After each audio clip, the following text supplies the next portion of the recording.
తాజా సమాచారాన్ని చూస్తున్నాం. వాల్మార్ట్ తో ప్రభుత్వం ఒప్పందం కుదుర్చుకుంది. మంత్రి కేటీఆర్ సమక్షంలో చేసుకున్న ఒప్పందంతో రాష్ట్రంలో 2000 మందికి ప్రత్యక్షంగా పరోక్షంగా ఉపాధి అవకాశాలు లభించనున్నాయి. వచ్చే 5 ఏళ్లలో రాష్ట్రంలో 10 స్టోర్స్ ఏర్పాటు చేస్తామన్న వాల్మార్ట్ హైదరాబాద్ లో 5, జిల్లాలో మరో 5 స్టోర్స్ తెరవనుంది.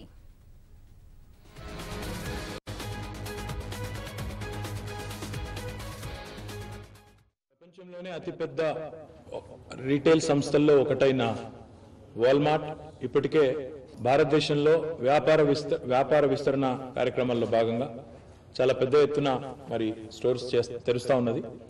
ఆ క్రమంలో మొత్తం భారతదేశంలో రాబోయే 5 ఏళ్లలో 50 కొత్త స్టోర్లు తెరవాలని వారు నిర్ణయం తీసుకున్నారు. ఈ ఒక్కొక్క స్టోర్లో దాదాపుగా ఒక 2000 మందికి ఉపాధి అవకాశాలు లభించబోతా ఉన్నాయి. ఈ రోజు ఆ క్రమంలో వాల్మార్ట్ తో తెలంగాణ ప్రభుత్వం ఒక అంగీకారాన్ని MOUని కుదుర్చుకుంది.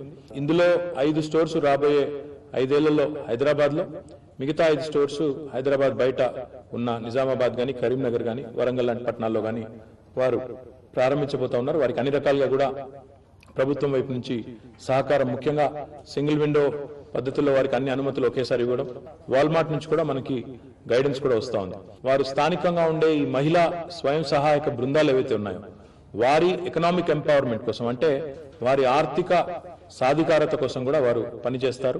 చిన్న సన్నకారు రైతులతో కూడా వారు మరి ప్రత్యక్షంగా కలిసి పనిచేయబోతా ఉన్నారు. ఈ ఒప్పందం చేసుకోవడం సంతోషం. ఈ రిటైల్ పాలసీని కూడా తొందరలోనే రాష్ట్ర ప్రభుత్వం విడుదల చేస్తుంది. తద్వారా మరింత మంది రిటైలర్స్ కూడా అవకాశాలు వస్తాయని చెప్పి కూడా మేము ఆశిస్తాం.